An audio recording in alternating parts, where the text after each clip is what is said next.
Elle était professeure de musique, lui orthodontiste. Pendant 10 ans, Judith et Felipe ont vécu le bonheur quasi parfait à Santa Marta, une petite station balnéaire des Caraïbes colombiennes. Avec leurs 2 enfants, Mariana et Felipe David, le couple faisait partie de l'une des familles les plus influentes de la région de Santa Marta. Un matin de décembre 2006, Felipe Rojas Gnecco quitte son cabinet d'orthodontie dans le centre médical Perla del Caribe vers sa voiture. La méthode est typiquement colombienne. 2 hommes à moto, l'un armé d'un pistolet, lui tire 3 coups de feu dans la nuque à bout portant.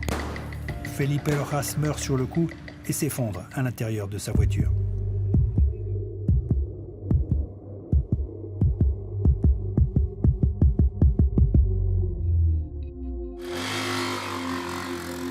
Judith Brassard, l'épouse de Felipe, est à Montréal avec les enfants au moment du meurtre.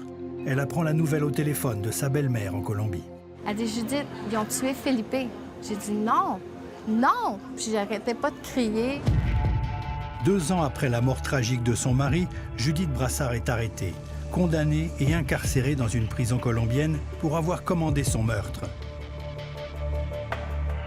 Pourtant, dans ce plaidoyer déposé en Cour suprême, l'ombudsman de la justice colombienne demandait la libération de Judith Brassard. Pour tenter de comprendre cette condamnation, nous avons obtenu l'autorisation de rencontrer Judith Brassard dans sa prison de Santa Marta. Nous avons aussi rencontré des témoins qui n'ont jamais été entendus lors du procès. Nous avons même rencontré l'un des tueurs. Ce qu'ils disent tous, c'est que Judith Brassard n'a pas tué son mari Felipe Rojas. Témoignage exclu, absence de preuves, Judith Brassard a-t-elle eu droit à un procès juste et équitable? La question se pose.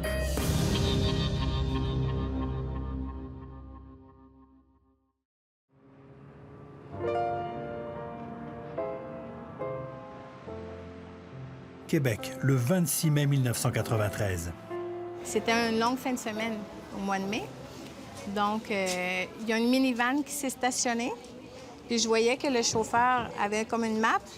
Puis il tournait la map de tous les côtés. Donc, j'ai frappé à la porte, puis je leur ai dit « Est-ce que je peux vous aider? » Ils sont plusieurs étudiants latinos, mais Judith n'a Dieu que pour Felipe Rojas, 27 ans, un étudiant en orthodontie à l'Université de Mexico. Judith et Felipe passent l'été ensemble à Québec, puis au Mexique en attendant la reprise des études de Felipe. C'était un coup de foudre. On a passé 2 mois, on se voyait tous les jours. Puis c'était vraiment le père de mes enfants, là. C'est vraiment... L'automne venu, Judith est de retour au Québec. Diplômée en musique à l'Université Laval, elle a accepté un poste d'enseignante dans un collège privé de Montréal. Mais elle rêve d'une carrière sur scène et elle monte son premier spectacle solo.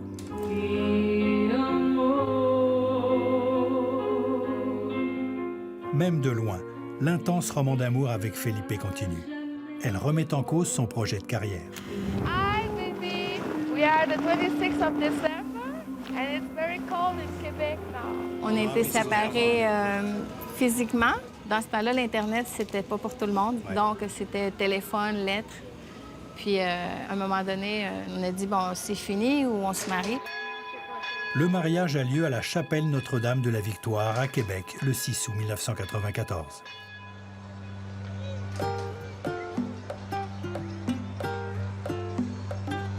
Qui prend mari prend pays.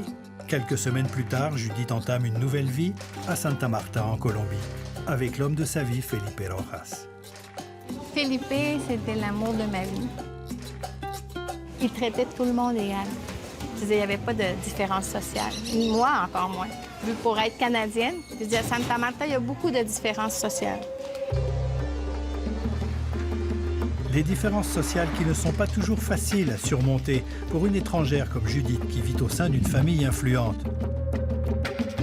Le beau-père, Juan Rojas, est un major de l'armée à la retraite. Les familles Rojas et celles de la belle-mère, Ilva Gnecco, sont de vieilles souches en ville. Des familles bien branchées dans toutes les institutions sociales, politiques et juridiques de Santa Marta. Malgré ces différences, Judith s'intègre assez rapidement. Elle enseigne la musique au chic collège bilingue de Santa Marta. pendant que Felipe développe sa pratique d'orthodontie. Ils fondent une famille, 2 enfants, Mariana et Felipe David. La vie de famille est intense. Les frères, sœurs et même les cousins sont omniprésents. Au fil du temps, le couple prospère. Ils achètent un condo dans un chic quartier de Santa Marta, tout près des beaux-parents, et fréquentent les meilleurs clubs et associations de la région. C'était une personne que quand il arrivait, il prenait l'attention pour ses jokes, ses farces. C'est sûr, il était beau d'ailleurs. C'était physiquement très beau. Séducteur ou pas? Non, il n'y avait pas besoin de parler. Pas séducteur, Felipe, mais volage en tout cas. Judith apprendra, grâce à une facture de téléphone, qu'il l'a trompée déjà lors de sa première grossesse. Il appelait souvent une autre femme. J'ai jamais souffert pour les amendes de mon mari. J'ai su qu'il y avait une femme qui l'appelait, puis j'ai cherché le nom de c'était qui, mais c'est la seule chose que j'ai fait pendant tout mon mariage. Le reste du temps, Felipe venait toujours coucher à la maison. Je veux dire, j'ai jamais souffert pour ça. Mais le climat politique en Colombie pèse plus lourd sur le couple que les indiscrétions de Felipe. Depuis 50 ans, une guerre civile ravage la Colombie. Pour se protéger de la guérilla, des FARC, les Forces armées révolutionnaires colombiennes, les familles puissantes ont formé des groupes d'autodéfense paramilitaires qui finissent par se livrer au banditisme et au trafic de drogue.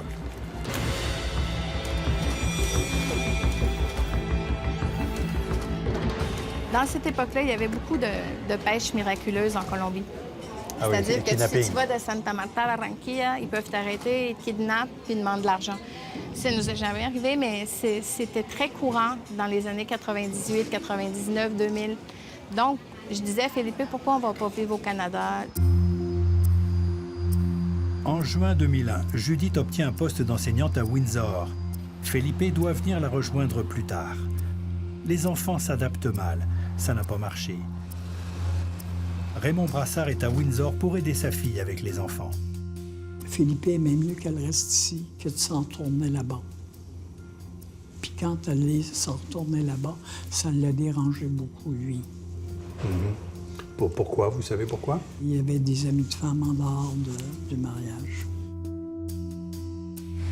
J'ai décidé de revenir malgré qu'il n'était pas d'accord. Puis c'est là qu'on a commencé à avoir des problèmes. Disons que il y a quelque chose là, qui n'a pas marché. Là. Il y a quelque chose qui s'est brisé.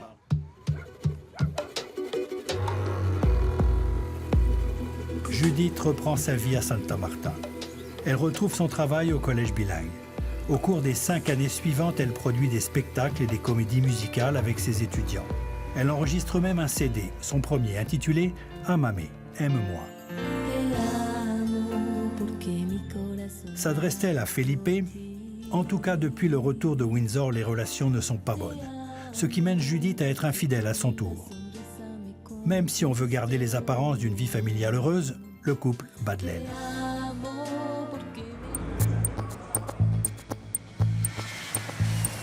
Juin 2006. Judith et les enfants quittent Santa Marta, prétextant des vacances au Québec. Rendue à Montréal, elle entame des procédures de divorce.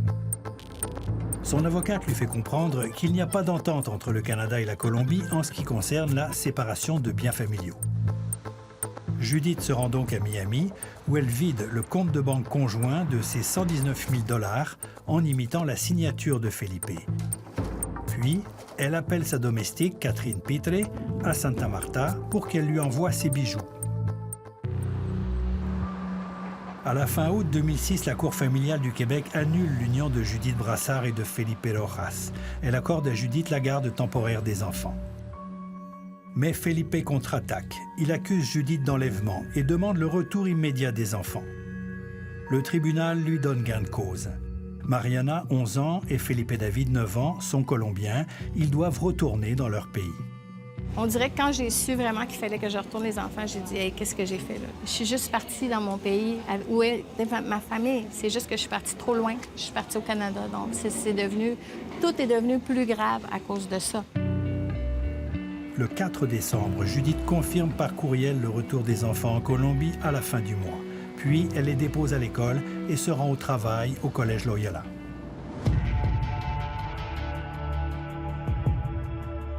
Le même jour, presque à la même heure, Felipe Rojas Gnecco est abattu en pleine rue devant sa clinique à Santa Marta.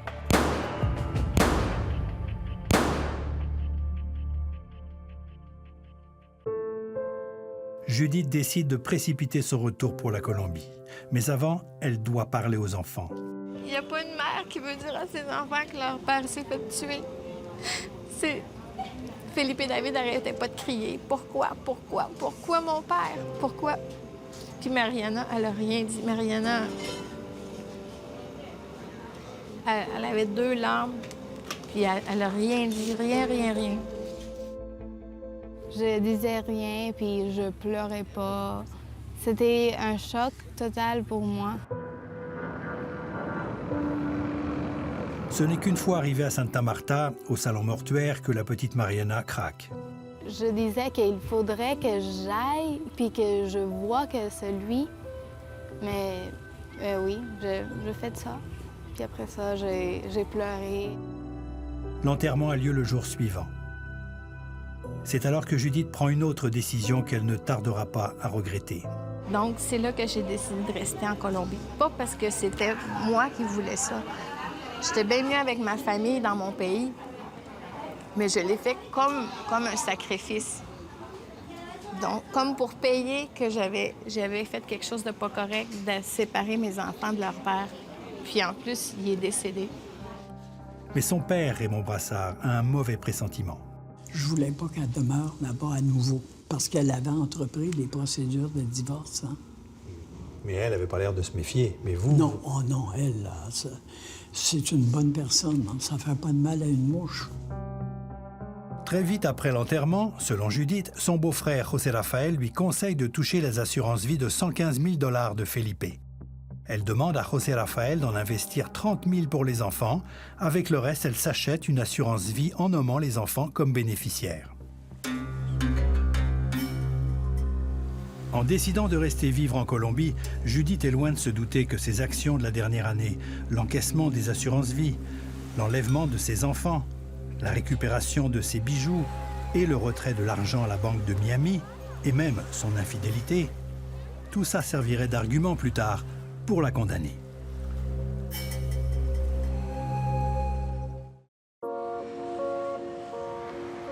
Après l'enterrement de Felipe, Judith Brassard décide de rester à Santa Marta, en Colombie, pour que ses enfants soient à proximité de leurs grands-parents. Mais l'ambiance n'est pas très agréable. C'était pas une mauvaise ambiance, mais c'était pas une bonne ambiance. Il y avait beaucoup de tristesse. Je veux dire, c'était tout le monde n'en revenait pas. Personne ne savait qu'est-ce qui s'était passé. Judith ne le savait pas, mais la chronique d'une condamnation annoncée, c'est la formule de son avocat au procès. La machination avait commencé. Sa belle-sœur, Ilva Marta, l'accuse. Elle s'acharne à insinuer de façon haineuse que Judith est la responsable du meurtre de Felipe. Ça, c'est la Canadienne, c'est la Canadienne, c'est à cause de l'argent qu'elle a pris, c'est la Canadienne. Donc, c'est ça tout de suite qui est elle qui a crié ça. Mais personne ne me le disait. De longs mois passent et l'enquête sur l'assassinat de Felipe Rojas ne progresse pas. Jusqu'à ce que la police finisse par arrêter ce jeune homme, Gabriel Ramirez Polo, l'un des tueurs. Son complice qui conduisait la moto l'a dénoncé. Dans une entrevue exclusive, il explique pour la première fois à la caméra comment il a tué froidement Felipe Rojas ce matin de décembre 2006.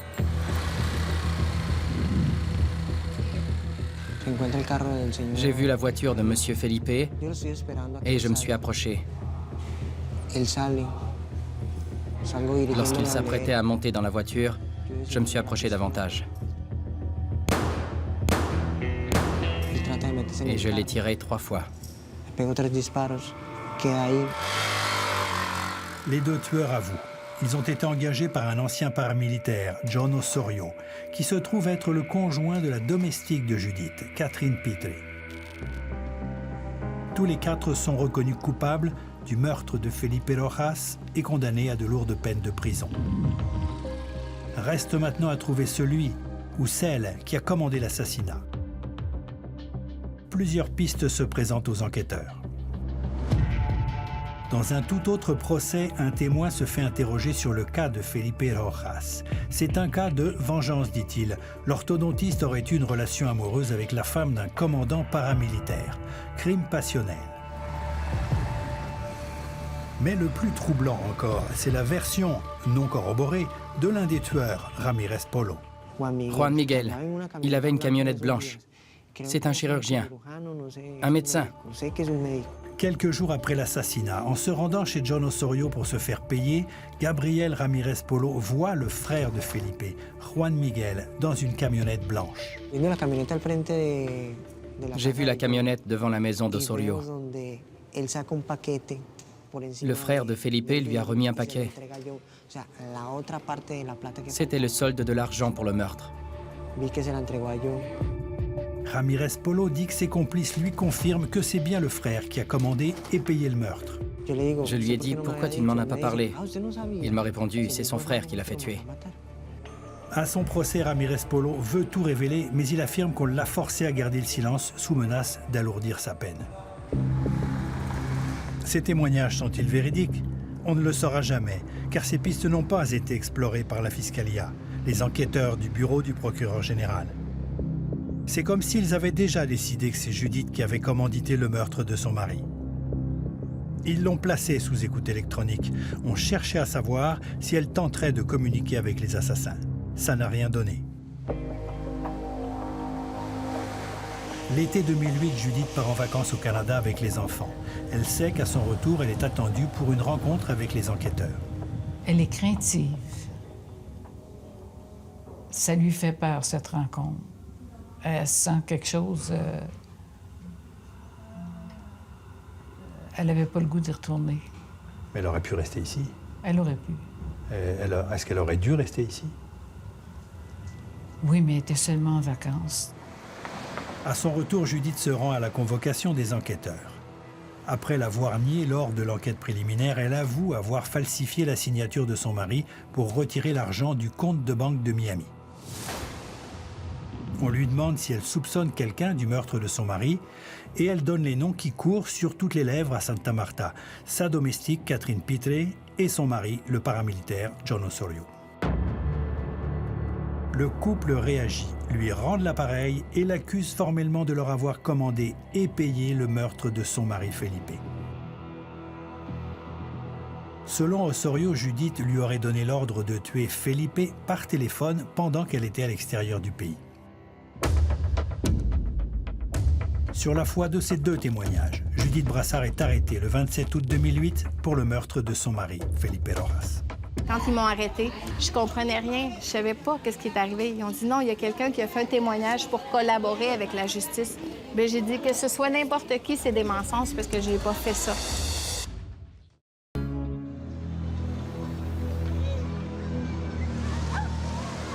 Le 27 août 2008, basé sur les témoignages de John Osorio et de Catherine Pitre, les agents de la Fiscalia, les enquêteurs du bureau du procureur général, se rendent au collège bilingue de Santa Marta pour arrêter Judith Brassard.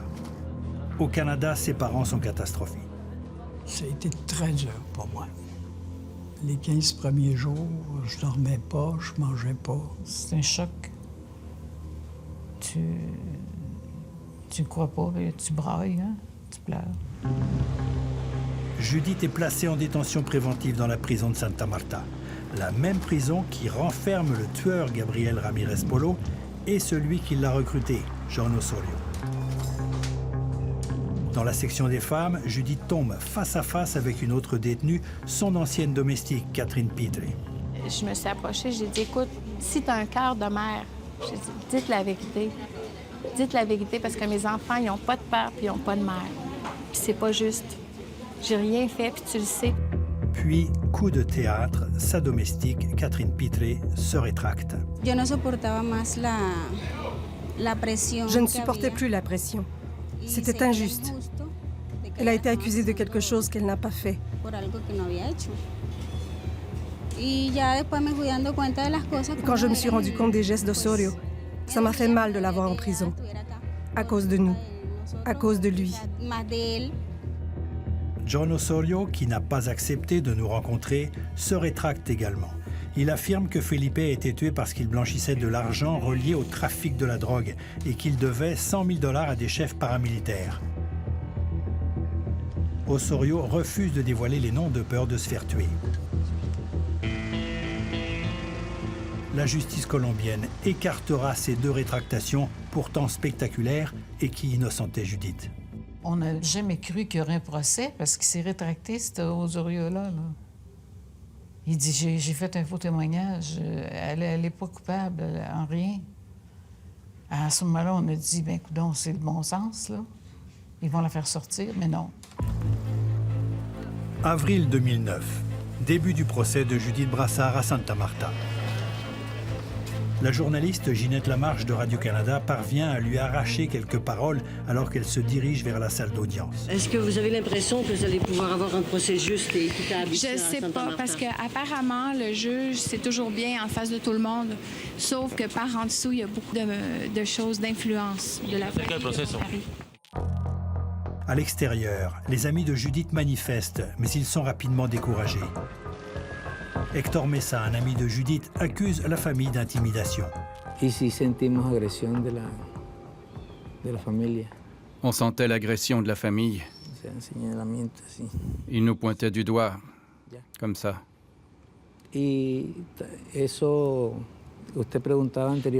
Vous m'avez demandé pourquoi le mouvement s'est effrité. En Colombie, quand on te pointe du doigt, tu te retrouves avec la gorge tranchée. Dans la salle d'audience, l'atmosphère est aussi très tendue. Très tendue. La famille ne voulait pas de journalistes dans la salle d'audience. Elle a demandé au juge de sortir les membres des médias. Le juge a accepté. Judith est défendue par l'avocat Gustavo González Ramos. Lui aussi sent le poids de la famille sur tout le processus judiciaire. C'est une famille puissante qui vit une énorme tristesse, une grande douleur. Elle veut se venger à n'importe quel prix. La stratégie du procureur repose sur le premier témoignage accusatoire de John Osorio. Osorio aurait proposé d'aider Judith avec ses problèmes de couple, en faisant peur à Felipe ou en l'éliminant, au choix. Cette rencontre aurait eu lieu à Santa Marta en juillet 2006. Sauf que Judith n'était plus à Santa Marta au mois de juillet. Osorio dit qu'il a accepté d'orchestrer l'assassinat de Felipe pour la somme de 4 000 $ après avoir parlé à Judith sur son cellulaire de la compagnie Hola alors qu'elle était à l'extérieur du pays. Sauf que le cellulaire colombien de Judith était resté à Santa Marta. Osorio dit qu'il a ordonné la mort de Felipe après avoir reçu le signal de Judith lorsqu'elle était au Panama. Judith n'a jamais mis les pieds au Panama. Ces incohérences ne semblent pas déranger les représentants de la justice colombienne. Pas plus que la démonstration par l'avocat de Judith qu'il n'y a eu aucune communication téléphonique entre Osorio et Judith. Preuve rejetée par le juge qui invoque une erreur de procédure.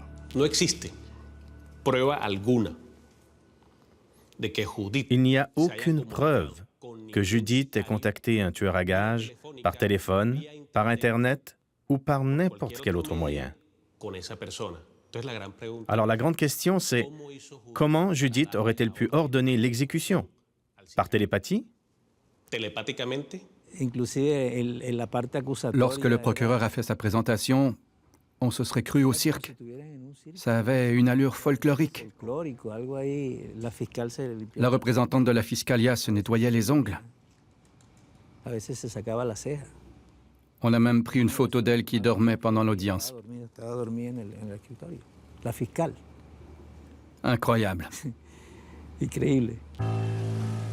Pas de preuve de communication avec John Osorio, pas de preuve de paiement non plus. Selon lui, j'ai dit non, tue-le, puis quand je vais revenir du Canada, je vais te payer. Meurtre à crédit. Ben oui, un meurtre à crédit. Ce qu'il a dit, c'était tous des mensonges, parce que techniquement, c'est prouvé que je ne l'ai pas téléphoné, que j'ai pas parlé avec lui, qu'il disait n'importe quoi. Tout Santa Marta suit le procès attentivement. La presse unanime s'en tient à la version officielle. Même avant d'être condamnée, Judith Brassard est surnommée la veuve noire. La famille est intervenue auprès des propriétaires des médias. On voulait que les reportages sur le procès démontrent que Judith Brassard était coupable de l'homicide.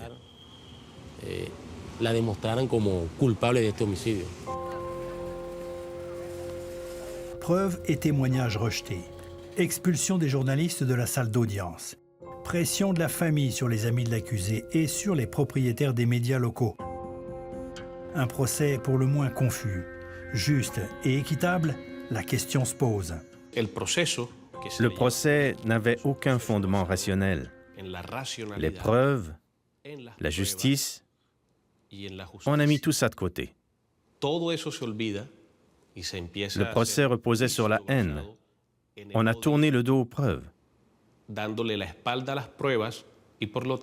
Résultat, une grande injustice contre Judith Brassard. Le procès dure 9 longs mois. Lorsque le verdict tombe, il est terrible. 28 ans de prison et 2 millions de dollars en réparation à la famille du défunt. On était convaincus qu'elle allait sortir. On a même apporté du vin et des fleurs.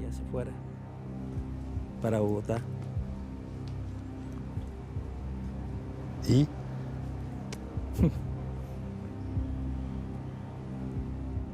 c'est comme ça.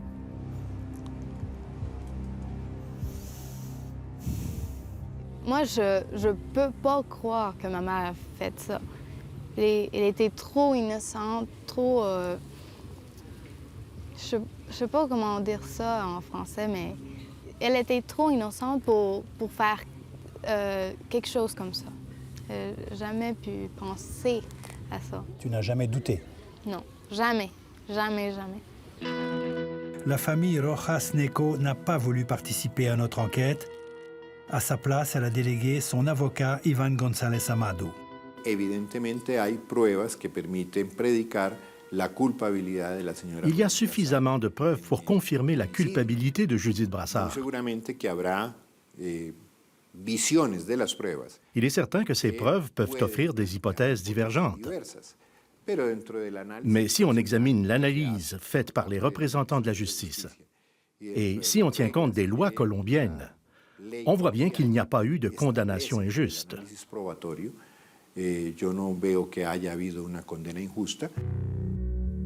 Judith accuse le coup difficilement. Est-ce que vous diriez que vous avez été piégé par la famille? Je sais pas. Est-ce que vous diriez que vous avez été piégé? Bien, piégé. Dans un sens, si j'avais vraiment voulu repartir au Canada, je l'aurais fait. Donc, j'ai voulu rester ici, mais j'ai jamais pensé qu'il penserait ça. Il est trop tard pour des regrets, mais tout n'est pas perdu. Il reste des recours et de l'espoir à la cour d'appel.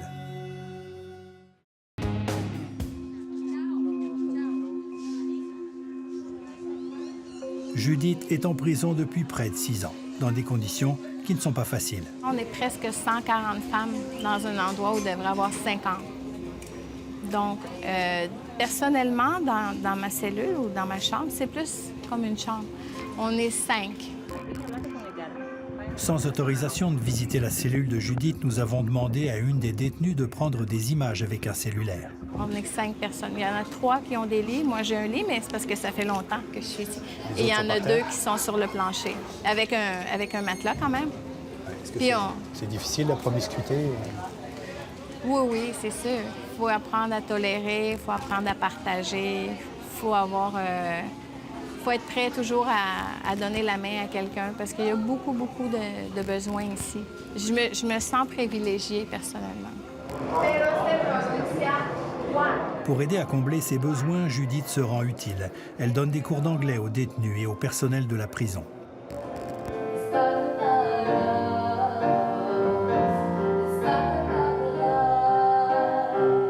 Judith peut voir ses enfants 1 heure seulement par semaine. C'est ce qu'il y a de plus difficile. L'absence de ma mère, c'est toujours dur. Je pense qu'elle n'a pas été dans les étapes, comme dans les années qu'on avait besoin d'elle. On a toujours besoin d'elle.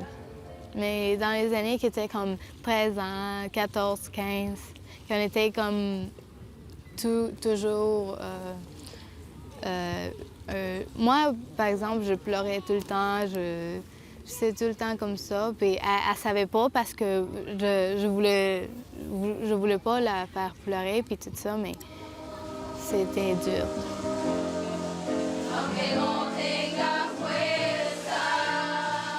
Pour aider à passer le temps, Judith a organisé un groupe de chant. Judith semble bien supporter, mais ça n'a pas toujours été le cas. Pendant qu'elle attendait le verdict du juge de la cour de première instance, elle a subi des menaces d'extorsion. C'est des personnes qui rentraient jusqu'ici. Ils me disaient, le juge te fait dire que si tu lui envoies 20 000 tu vas être libéré. Alors, qu'est-ce que je répondais? Je disais, je vous crois pas. Autre tentative de corruption, après le procès, le frère de la victime, José Rafael Rojas, aurait tenté de soudoyer la directrice de la prison pour qu'elle transfère Judith loin de Santa Marta. Il voulait que je lui accorde une faveur. Il voulait que je la transfère dans une prison à sécurité maximum pour qu'elle n'ait plus de contact avec ses enfants. Je lui ai dit, je suis une mère. J'ai un fils du même âge que celui de Mme Brassard. Ne comptez pas sur moi. Sandra Calero perd son emploi. Judith est transférée près de Cali, à 1200 km au sud de Santa Marta. Elle a dû se battre, et ses enfants aussi, pour revenir. Témoignage semblable à la prison de Monteria. Adriano Sanchez Comas est un chef paramilitaire bien connu.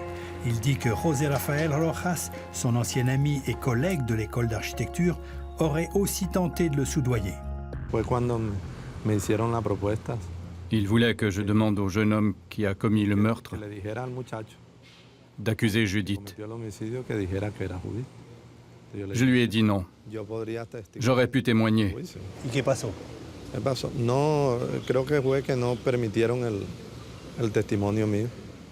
Le juge ne voulait pas. L'avocat de Judith voulait présenter mon témoignage comme preuve.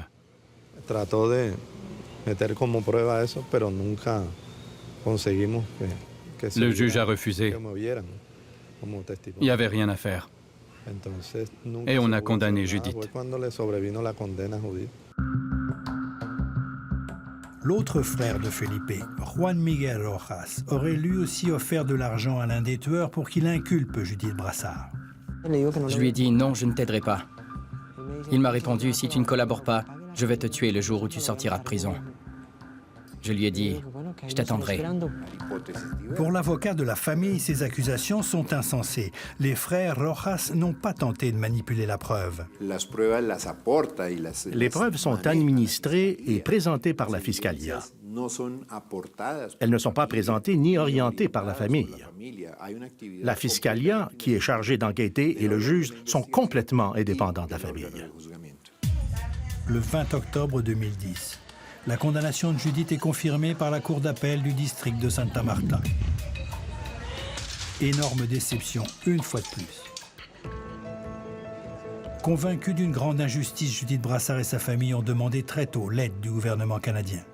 Judith a demandé d'avoir quelqu'un au procès à chaque fois. De l'ambassade de Bogota, canadienne à Bogota, il a envoyé quelqu'un. Jamais on n'a eu des échos de ça. Jamais on n'a rien eu un rapport de ça. J'ai fait une plainte écrite en 2 volets. Une au mois de mai, puis l'autre au mois de novembre 2010. Jamais entendu parler du résultat.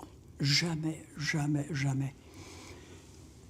Si vous demandez quelque chose, ils vous l'accordent. Mais jamais on vous aide. Les documents du ministère des Affaires étrangères du Canada confirment que l'ambassade canadienne à Bogota a envoyé une observatrice à la plupart des audiences et qu'elle s'assurait de conditions de détention convenables. Mais pas question pour le Canada de s'immiscer dans les procédures judiciaires de la Colombie, tant que les recours judiciaires n'ont pas été épuisés. C'est la politique officielle. L'ambassade canadienne également a demandé une révision du procès par le Conseil de la magistrature. Il y a eu enquête, mais elle n'a donné aucun résultat.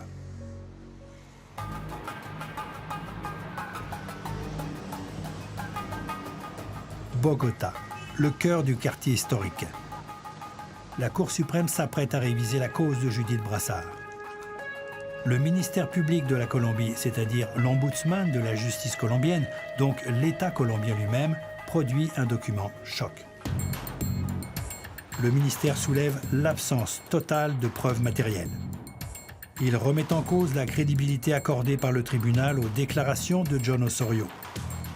Il soulève que la preuve démontre que Judith Brassard n'est pas allée au Panama, qu'il était impossible qu'elle ait utilisé son cellulaire colombien puisqu'il était resté à Santa Marta, et que les registres des communications indiquent qu'Osorio n'a pas reçu d'appel de Judith aux dates spécifiées dans son témoignage.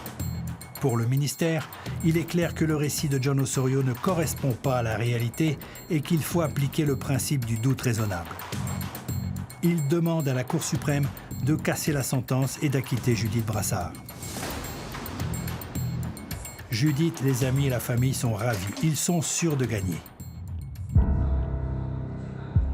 Mais lorsque la bombe explose, personne ne veut y croire. Les juges de la Cour suprême confirment les décisions des 2 premières instances, 28 ans de prison pour meurtre et 2 millions de dollars en réparation à la famille du défunt. La Corte Suprema de Justicia dejó infirme la condena de 28 años de prisión en contra de la ciudadana canadiense Judith Brassard. Les juges disent que Judith était la seule personne qui a eu de sérieux problèmes avec la victime et qu'elle était la seule personne qui aurait pu bénéficier de sa mort. Toi, tu penses qu'il y a eu de la corruption tout le temps jusqu'à la Cour suprême? Tout le temps, la Colombie, c'est tout le temps de la corruption. Moi, j'ai pensé à étudier de droit pour ça, mais pour la corruption, je n'ai pas fait ça. Il manque un morceau à l'histoire, à quelque part. Et c'est quelque chose qu'on veut étouffer. C'est sûr. Écoute, si la Cour suprême a été capable de reconfirmer ma sentence, qui est basée sur rien, de l'air, des suppositions, de ce que j'ai fait quand je me suis séparée, puis de ce que j'ai fait quand Felipe était mort comme veuve, sur aucune autre preuve. On ne saura peut-être jamais qui a commandé la mort de Felipe Rojas Neco. Avec tant de pistes inexplorées et des témoignages contradictoires, une chose reste certaine. Il n'a pas été prouvé, hors de tout doute, que Judith Brassard est responsable du meurtre de son mari. Vous n'allez pas arrêter de vous battre pour la faire libérer, j'imagine. Jamais, jamais, jamais, jamais, jamais. Tout ce qui est possible de faire, on va le faire. Parce qu'on le sait qu'elle est innocente. Pour la fille de Judith, Mariana, pas question de laisser tomber sa mère. Toute la vérité, ça va sortir un jour. Tout ce que se fait ici, se fait ici. C'est ça que je crois. Et sinon, c'est moi qui va faire ça. Qui va trouver? Qui va trouver, ouais. Tu veux chercher, tu veux trouver qui a fait ça? Théoriquement, Judith Brassard a épuisé tous ses recours juridiques en Colombie. Tout ce qu'il lui reste, c'est l'opinion publique et peut-être la justice internationale.